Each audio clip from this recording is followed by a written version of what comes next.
ومن يضلل فلا هادي له أي فلن تجد له وليا مرشدا ونشهد أن سيدنا وسندنا وحبيب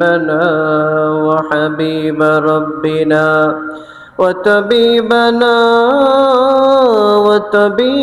أرواحنا محمدا عبد الله ورسوله أرسله بالحق بشيرا ونذيرا وداعيا إلى الله بإذنه وسراجا منيرا أما بعد فقد قال الله تعالى في كلامه المجيد وفي فرقانه الحميد أعوذ بالله من الشيطان الرجيم بسم الله الرحمن الرحيم إن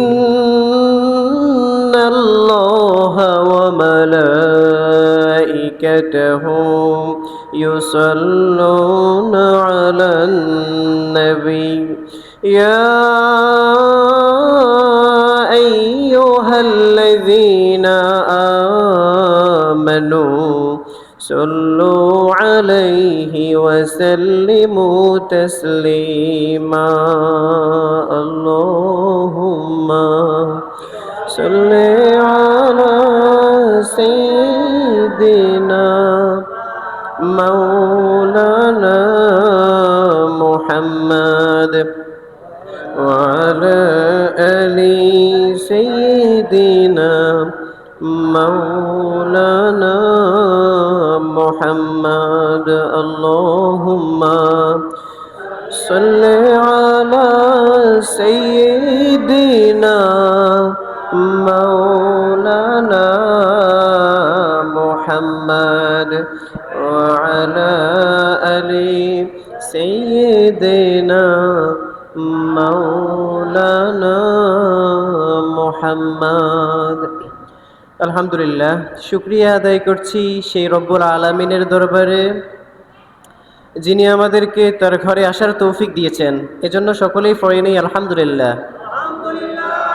আমরা গত জুমআতে মদ জুয়া নীরব বোমা দৃশ্যমান ধ্বংস এই বিষয় নিয়ে আলোচনা করেছি। আজকেও এই বিষয়টা নিয়ে আলোচনা করব। গত জুমআতে আমরা জেনেছি মদ কেন হারাম হয়েছে। মদ ওমর রাদিয়াল্লাহু তাআলা আনহু এর দোয়ার বদৌলতে হারাম হয়েছে। মদের 5টা ক্ষতিকর দিক রয়েছে। একটা হচ্ছে মদ মানুষের দিনদারিতাকে নষ্ট করে দেয়। দ্বিতীয় নম্বর, মদ মানুষের জীবনকে আস্তে আস্তে ধ্বংস করে দেয়। তৃতীয় নম্বর, নেশাজাতীয় দ্রব্য এগুলো প্রজন্মের উপরেও অ্যাটাক করে। চতুর্থ নম্বরে, যারা মদ জুয়ার সাথে লিপ্ত হয় তাদের আকল বিবেক আস্তে আস্তে লোপ পেতে থাকে। এরপরে আগে মদের নাম ছিল শুধু মদ, এখন এটার মদ শুধু এই নাম না, এখন এটার ভিন্ন ভিন্ন নাম রয়েছে। প্রিয় নবীজি 10 ব্যক্তির প্রতি, মদের সাথে সংশ্লিষ্ট 10 ব্যক্তির প্রতি অভিসম্পাত করেছেন। আল্লাহ তাআলা মদের সাথে সম্পৃক্ত 10 ব্যক্তির প্রতি অভিসম্পাত করেছেন। এই বিষয়টা সম্পর্কে জেনেছি গত জুমআতে। এরপরে মদে আসক্ত হওয়ার আসল কারণ হচ্ছে সঙ্গদোষ, খারাপ বন্ধু, এটাই মাদকে লিপ্ত হওয়ার প্রথম কারণ। তারপরে জুয়া, এটা হচ্ছে দ্রুত ধনী হওয়ার মরণ পাত। 6 নম্বর যে বিষয় জেনেছি সেটা হচ্ছে এই নেশা জাতীয় দ্রব্য, মাদক, জুয়া এগুলোর সাথে লিপ্ত হওয়ার ফলাফল চুরি, ডাকাতি, খুন, জেনা, ব্যভিচার। আর সর্বশেষ এই মাদক, এটা থেকে প্রতিরোধের উপায় আমরা জেনেছি গত জুমআতে। তো ইনশাআল্লাহ এই জুমআতে এরই ধারাবাহিকতায় আরও কিছু কথা জানবো।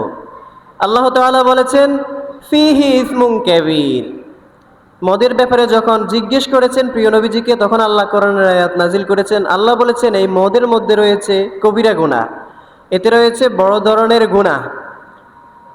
এই গুনাহের কারণে স্পিরিচুয়াল ডার্কনেস, সিন ব্যারের, আত্মিক অন্ধকার, গুনাহের বাধা এটা সৃষ্টি হয়। আর এই গুনাহ এটা মানুষের ইবাদতের মাধুর্য, ইবাদতের ভালো লাগা এটাকে আস্তে আস্তে চুরি করে নিয়ে নেয়। Sin steals the sweetness of warship.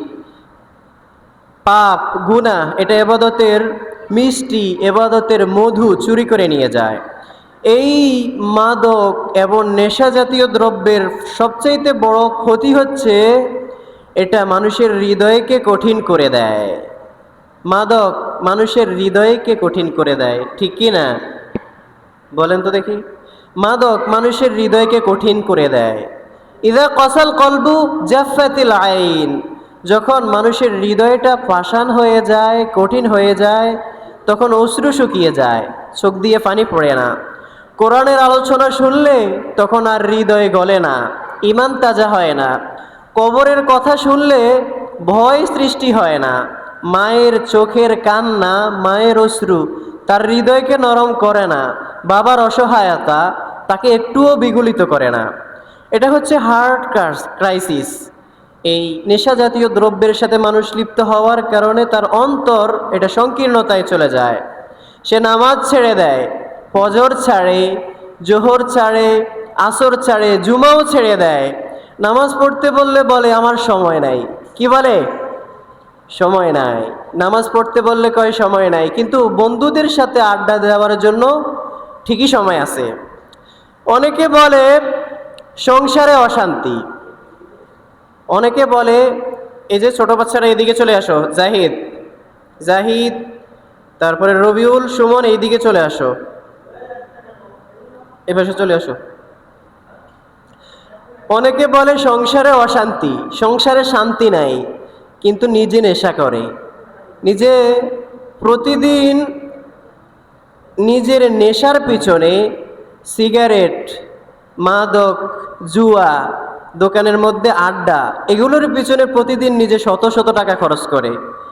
যদি 500 টাকা ইনকাম করে, প্রতিদিন নিজেরই খরচ হয় 200 টাকা। সংসারে শান্তি থাকবে কি করে? সংসারের সদস্য হচ্ছে 5 জন।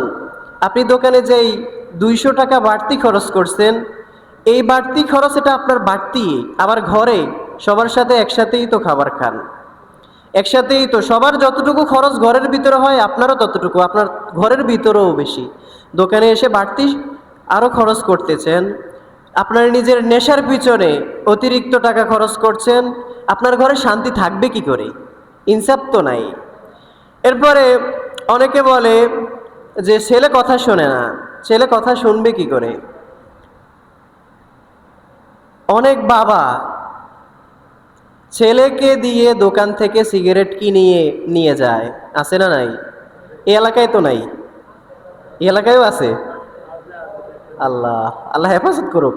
বাবা ছেলেকে দিয়ে সিগারেট কিনে নিয়ে যায়, দাদা ছেলেকে দিয়ে সিগারেট কিনিয়ে নিয়ে যায়, বাবা ছেলের সামনে ধূমপান করে। তো ওই ছেলে কথা শুনবে কি করে? ওই ছেলে ভালো হবে কি করে? ছেলের সামনে আপনার যদিও নেশার অভ্যাস থাকে, আপনার সন্তানের সামনে কিভাবে আপনি নেশা করেন? তো ছেলেগুলো কথা শোনে না এই সমস্ত কারণে। The greatest prison is addiction. সবচাইতে বড় কারাগার হচ্ছে নেশা। মান আদমানা শাইআন ইস্তাবাদাহু। যে কোনো কিছুর নেশায় ডুবে যায় সে তার দাস হয়ে যায়। নাউজুবিল্লাহ পড়েন না। আল্লাহ আমাদেরকে হেফাজত করুক। এটাই হচ্ছে রিয়েলিটি, এটাই হচ্ছে বাস্তবতা। এটার কারণে জেনারেশন ক্ষতিগ্রস্ত হয়। আবার ছেলে ফেলে যারা নেশাগ্রস্ত, যারা নেশার সাথে লিপ্ত হয়, তারা ঘরের ভিতরে আসলে অস্বাভাবিক আচরণ করে। ছেলে ফেলে বাবারে দেখলে ভয় পায়। বাবার চোখ হয়েছে লাল। বাবার চোখ কেমন? মনোযোগ নাই, একটু কথা কথা বলবেন না। বাবার চোখগুলো থাকে লাল। ছেলে যখন বাবা যখন ঘরের ভিতরে ঢুকে, তখন ছেলে বাবার চোখ দেখলে ভয়ে লুকিয়ে যায়। এটাই হচ্ছে সবচাইতে বড় ব্যর্থতা। ছেলে বাবাকে কেন ভয় পাবে? ছেলের সাথে বাবার সাথে সম্পর্ক থাকবে ভালোবাসার সম্পর্ক। বাবার বদ অভ্যাসের কারণে ছেলে বাবারে দেখলে পালিয়ে যায়, ভয় পায়। এজন্য এখান থেকেই পারিবারিক ফ্যামিলি ক্রাইসিস, এখান থেকে সিকিউরিটি ক্রাইসিস এগুলো শুরু হয়ে যায়। স্ত্রী স্বামীকে ভয় পায়, স্বামী ঘরে আসলে মারধর করে, এজন্য স্ত্রী ঘরের দরজা বন্ধ করে ঘুমায়, সিকিউরিটি ক্রাইসিস। শুধুমাত্র এই ড্রাগ অ্যাডিকশন, মাদক আসক্তি, এটা থেকেই শুরু করে মানুষের moral crisis, faith crisis, emotional disaster এগুলো শুরু হয়ে যায়। নৈতিক অধঃপতন ঘটে, ইমান বিশ্বাসযোগ্যতা হারায়, টাকা যায়, ভালোবাসা যায়, বিশ্বাস যায়, ঘরে নেমে আসে অশান্তি, অবশেষে সংসারটাও বিচ্ছিন্ন হয়ে যায়, একসময় সংসারটাও ছুটে যায়। When addiction enters the door, love leaves through window.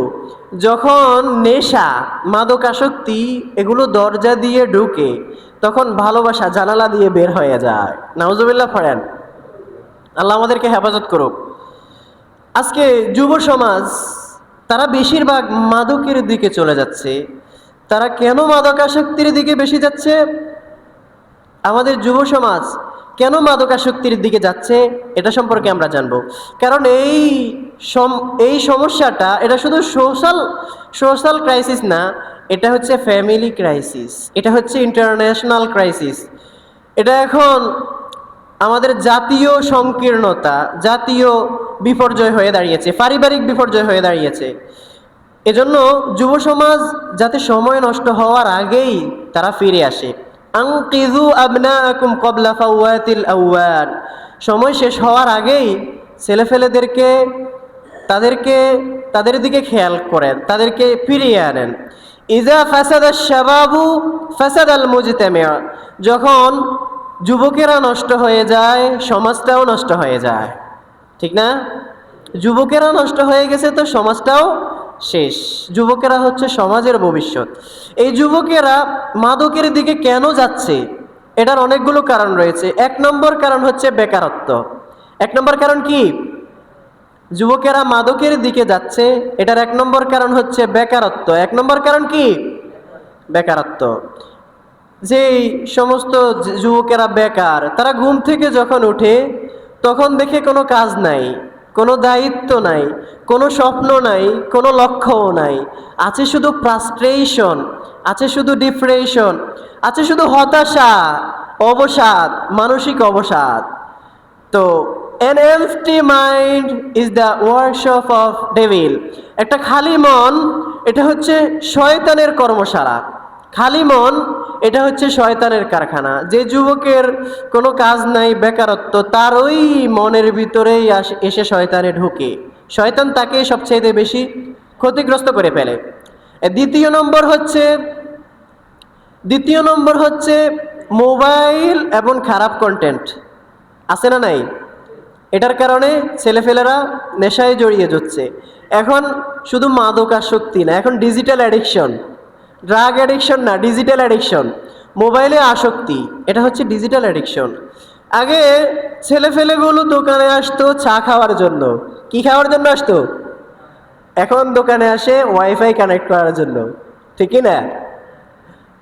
লাগে এটা মনে হয় একেবারে গুজব বলতেছি, এই এলাকায় এরকম হয় না। আগে ছেলেফেলেরা আসতো দোকানে চা খাইতে, এখন আসে ওয়াইফাই পাসওয়ার্ড কানেক্ট করার জন্য। তো এই ছেলেফেলেগুলো রাতের বেলায় অনেক রাত পর্যন্ত মোবাইল দেখে, আর এই মোবাইল দেখতে দেখতে ঘুম শেষ। এদিকে খেয়াল করি, পিছনে তার না তাকাই। অনেক রাত পর্যন্ত মোবাইল দেখে, মোবাইল দেখতে দেখতে ঘুমটাও শেষ। এরপরে ঘুমানোর আগে মোবাইলটাকে চার্জারে লাগায়, কিন্তু তার যে ইমানের ব্যাটারি দুর্বল হয়ে গেছে, ওটাকে চার্জ দেওয়ার কথা খেয়াল থাকে না। এই মোবাইল দেখতে দেখতে আমাদের ব্রেন ক্ষতি হচ্ছে, ইমান দুর্বল হচ্ছে, সর্বদিক থেকে আমাদের ক্ষতি হয়ে যাচ্ছে। তো এটা হচ্ছে digital addiction, what enters the eyes eventually enters the heart. যেটা চোখে ঢোকে সেটা হৃদয়েও যায়। মোবাইলের মধ্যে চোখে যা দেখি ওটা কিন্তু হৃদয়ে গিয়ে জমা হয়, আর ওটা পরবর্তীতে ক্ষতির কারণ হয়ে যায়। তৃতীয় নম্বর, মাদকের দিকে, নেশার দিকে জড়ানোর তৃতীয় নম্বর কারণ হচ্ছে খারাপ বন্ধু, bad company. A bad company is first addiction.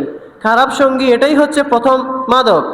প্রিয় নবীজি বলেন, আলমারউ আলা দীনি খলিলিহি, মানুষ তার বন্ধুর দিনের উপরে থাকে, মানুষ তার বন্ধুর আচরণে প্রভাবিত হয়।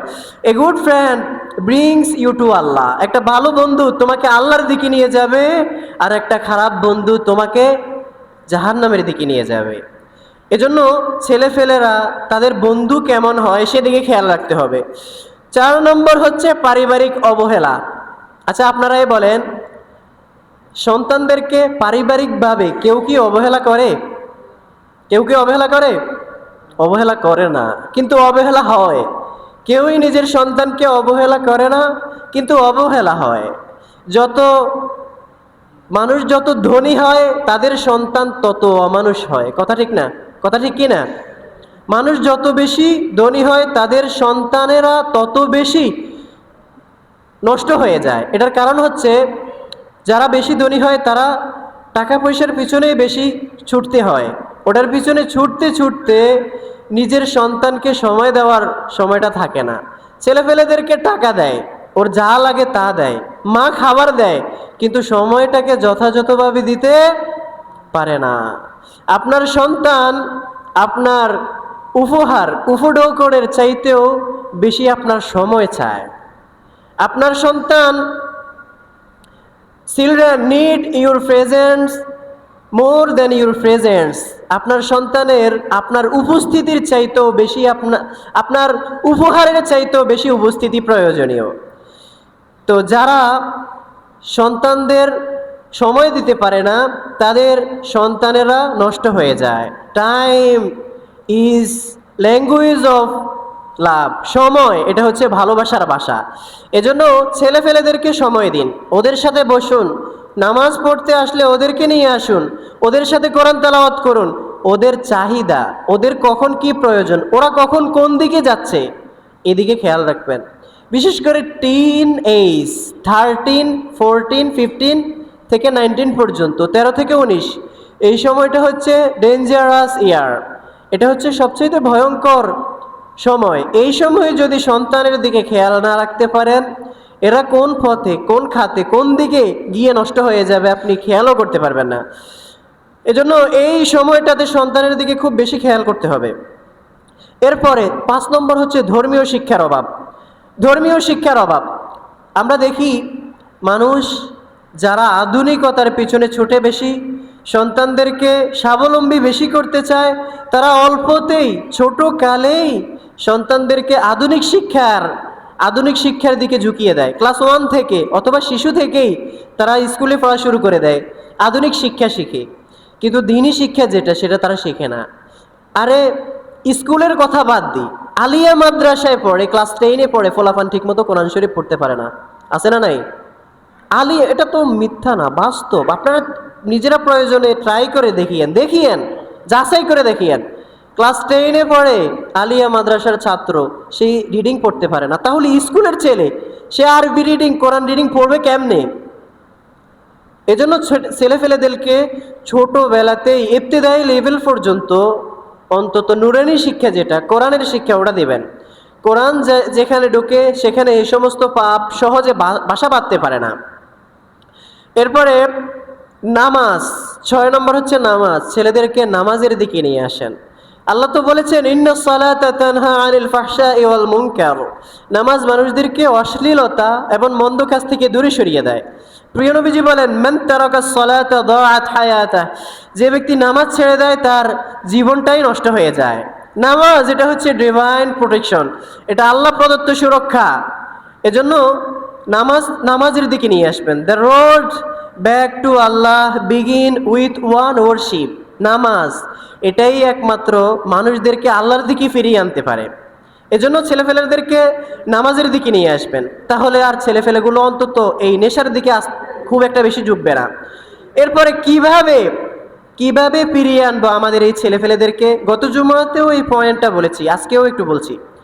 এক নম্বর হচ্ছে ভালোবাসা। কি বলেন? ভালোবাসা। মাদক এটা হচ্ছে সাইলেন্ট কিলার, এটা হচ্ছে নীরব ঘাতক। কঠোরতা ওটা আরেকটা সাইলেন্ট কিলার, ওটা আরেকটা নীরব ঘাতক। অনেক ছেলে নষ্ট হয়ে যায় নেশায়, আর অনেক ছেলে নষ্ট হয় ঘৃণায়। ওদেরকে সমাজের মানুষ ঘৃণা করে, এজন্য ওরা নষ্ট হয়ে যায়।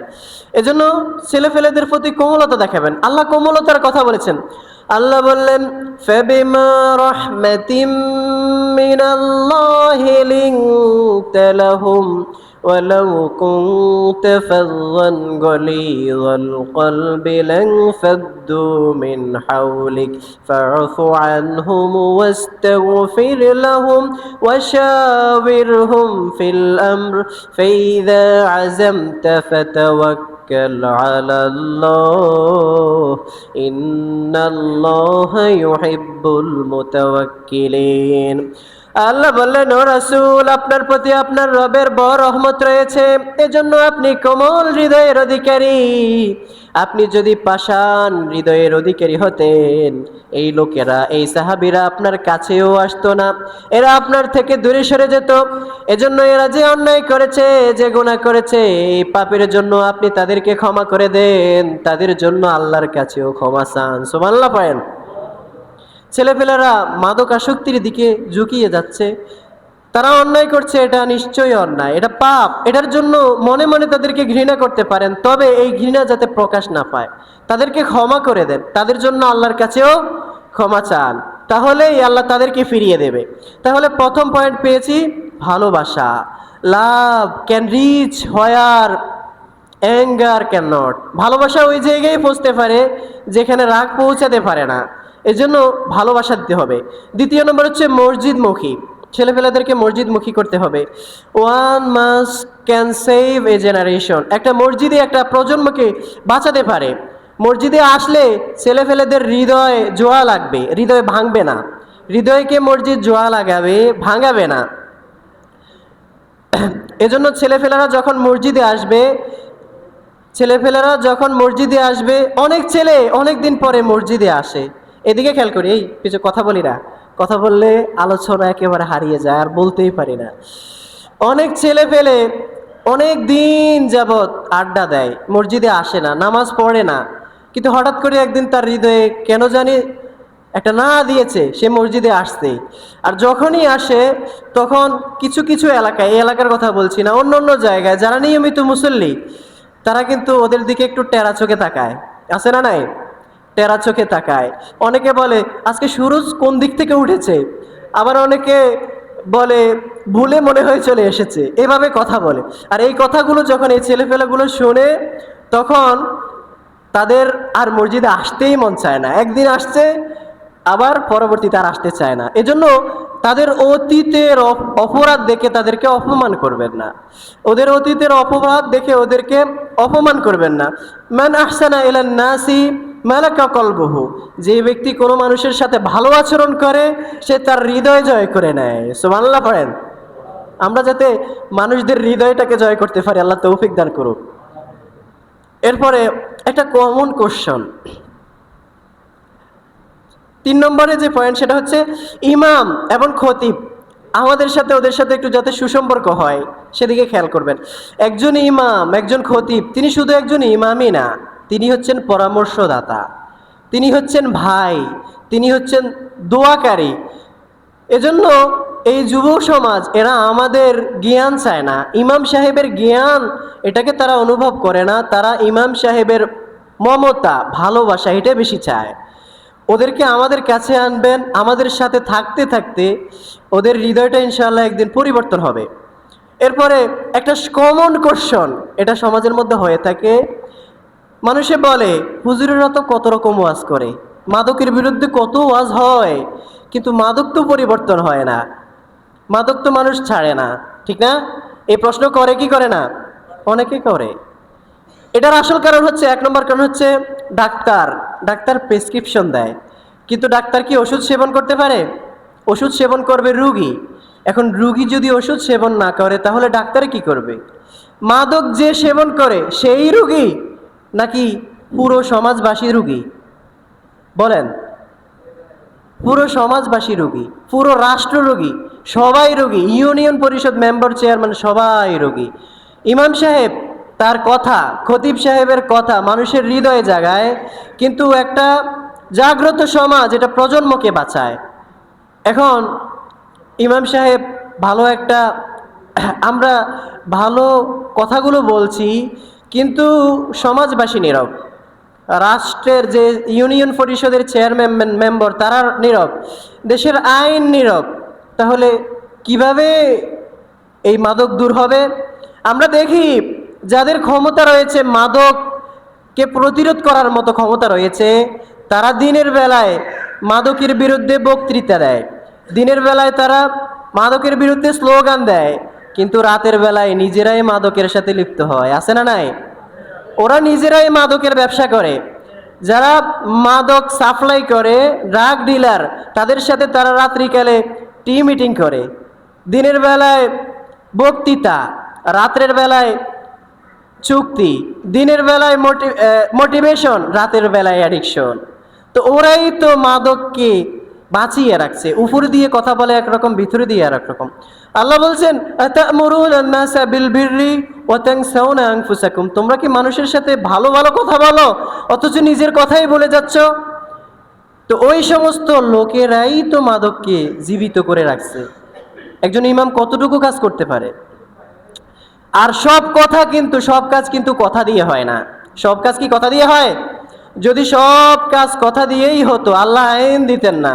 এই মাদকের বিরুদ্ধে ওমর রাদিয়াল্লাহু আনহু তার ছেলে আবু শাহামকে 80 বেত্রাঘাত করতেন না, যদি কথা দিয়েই কাজ হতো। এরপরে এই যে আমার যারা যুবক ভাইরা রয়েছেন, তাদের উদ্দেশ্য করে আমি শেষ কিছু কথা বলি, কথাগুলো একটু হৃদয়ের কান দিয়ে শোনেন। যারা এখন মাদকের সাথে লিপ্ত হচ্ছেন, আপনাদেরকে নিয়ে আপনাদের বাবার অনেক বড় আশা, আমার ছেলে আমার লাঠি হবে, কিন্তু আপনি আপনার বাবার লাঠি হতে পারেন নাই। আপনি হয়েছেন সমাজের নিন্দার কারণ। আপনাকে নিয়ে আপনার মায়ের স্বপ্ন ছিল, আপনি আপনার মায়ের স্বপ্ন হওয়ার কথা ছিলেন, এখন আপনি হচ্ছেন সমাজের অপমানের কারণ। আপনাকে দেখলে মানুষ সালাম দেওয়ার কথা ছিল, এখন মানুষ আপনাকে দেখলে এড়িয়ে চলে। জীবন, মাদক এটা আপনার জীবন নেওয়ার আগে আপনার সম্মানটাকেও কেড়ে নিয়েছে। মাদক আপনার জীবন নেওয়ার আগে আপনার সম্মানটাকেও কেড়ে নিয়েছে। কবরস্থানে আপনার মতো, তোমার মতো অনেক যুবক শুয়ে আছে। ওদের মৃত্যু হয়েছে একদিনে, কিন্তু মৃত্যুটার শুরু হয়েছে অনেক দিনে। মৃত্যুটার শুরু হয়েছে সিগারেটে, মৃত্যুর শুরু হয়েছে বোতলে। এই যে সিগারেট, ধূমপান, স্মোকিং কজেস ক্যান্সার, ধূমপান কর্কট রোগের কারণ। এটা তো আপনারা দেখতেই আছেন, জানতেছেন, এরপরেও এটার সাথে লিপ্ত হচ্ছেন। আর এই ধূমপান দিন দিন আপনাকে কবরের দিকে নিয়ে যাচ্ছে। আল্লাহ বলছেন, ওয়ালা তুলকু বিআইদিকুম ইলাত তাহলুকা, নিজেদেরকে ধ্বংসের দিকে ঠেলে দিও না। যেই ছেলের হাতে মা কলম দিয়েছিল, কলম তুলে দিয়েছিল, ওই ছেলের হাতে যদি কলমের পরিবর্তে ওই ছেলের মুখে ধোঁয়া জ্বলে, সিগারেট জ্বলে, শুধু সিগারেটটাই পড়ে যায় না, একটা মায়ের স্বপ্নও পড়ে যায়। যে বাবা রোদে পড়ে কষ্ট করে আপনার জন্য অর্থ উপার্জন করেছেন, আপনি যদি এই সিগারেট এটাকে ধূমপান করেন, এই সিগারেটের সাথে আপনার বাবার স্বপ্নটাও পড়ে যায়। তাহাজ্জুদের নামাজে আপনার মা আপনার জন্য দোয়া করেছে, কিন্তু আপনি নেশার অন্ধকারে ডুবে গেছেন। আপনি নেশার অন্ধকারে শুধু ডুবে যান নাই, আপনার মায়ের কান্না এটা আরশ পর্যন্ত, আকাশ পর্যন্ত পৌঁছে গেছে। এজন্য এই নেশা থেকে ফিরে আসেন। আজকে যদি যারা নেশার সাথে লিপ্ত হচ্ছ, তোমরা যদি আজকে ফিরে আসো, তাহলে এই সমাজ বদলাবে, আমাদের দেশ বদলাবে, পরিবার বাঁচবে, ইমানটাও বাঁচবে। আর যদি তোমরাই নেশার দিকে ডুবে যাও, এই সমাজ বাঁচাবে কে? তোমরা যদি মসজিদ থেকে দূরে সরে যাও, এই মসজিদটাকে আবাদ করবে কে? একটু ভাবো, একটু ভাবো, তোমার জন্য তোমার মা কাঁদছে, তোমার জন্য তোমার মা কাঁদছে, হায় আমার ছেলেটা নষ্ট হয়ে গেছে। তোমার জন্য তোমার বাবা কাঁদছে, তোমার জন্য তোমার বাবা সমাজে মাথা উঁচু করে হাঁটতে পারে না, বাবা মাথা নিচু করে হাঁটে, আছে না নাই? তোমার জন্য তোমার বোন কাঁদে, হায় আমার ভাইটা কেমনে এমন হয়ে গেল। তোমার স্ত্রী কাঁদে, হায় আমার কপালটা বুঝি ভাগলো। তোমার ছেলে কাঁদে, তোমার ছেলে অধীর অপেক্ষায় আছে, বাবা তুমি ফিরে আসো, বাবা তুমি মাদক থেকে ফিরে আসো। এই কথাগুলো কি হৃদয়ে লাগে না? এই কথাগুলো কি একটু হৃদয়কে নরম করে না? তোমরা কি মাদক থেকে ফিরে আসবা না? যারা মাদকের সাথে লিপ্ত হচ্ছ, নেশার সাথে জড়িয়ে পড়ছো, আপনারা কি মাদক থেকে ফিরে আসবেন না? আপনারা কি সবাইকে কাঁদাবেন? মা বাবা ভাই বোন স্ত্রী সবাইকে কি কাঁদাবেন? হয়তো আজকে এই মসজিদে অনেক লোক এমন আছেন যারা গোপনে নেশার সাথে লিপ্ত হচ্ছেন, নেশার সাথে যুদ্ধ করছেন। যদি আজও আপনি ক্ষমা চান, আল্লাহ আপনাকে ফিরিয়ে আনবেন, আল্লাহ আপনাকে ক্ষমা করে দেবেন। কারণ আল্লাহ পাপকে ঘৃণা করেন, তবে অনুতপ্ত বান্দা তওবাকারীকে আল্লাহ বড্ড ভালোবাসেন। সুবহানাল্লাহ পড়েন। আল্লাহ প্রিয় নবীজিকে বলেছেন, ও রাসূল আপনি বলে দেন, ইয়া ইবাদিয়াল্লাযীনা আসরাফু আলা আনফুসিহিম লা তাকুনাতু মির রাহমাতিল্লাহ। রাসূল আপনি বলে দেন তারা যেন আমার রহমত থেকে নিরাশ না হয়, আমি একসাথে সবগুলা গুনাহ ক্ষমা করে দিতে পারি। কুল্লু উম্মতি মুআফি ইল্লাল মুজাহিরিন। প্রিয় নবীজি বলেন প্রতিটা উম্মত, আমার প্রতিটা উম্মত ক্ষমার আশা রাখে, শুধুমাত্র যারা প্রকাশ্যে প্রকাশ্যে বেপরোয়া হয়ে এই পাপের সাথে লিপ্ত হচ্ছে তারা ছাড়া। তারা বেপরোয়া হয়ে গুনাহের কাজে লিপ্ত হচ্ছে, আর এগুলো তাদের থেকে দেখে দেখে সমাজের অন্যান্য মানুষেরা নষ্ট হচ্ছে।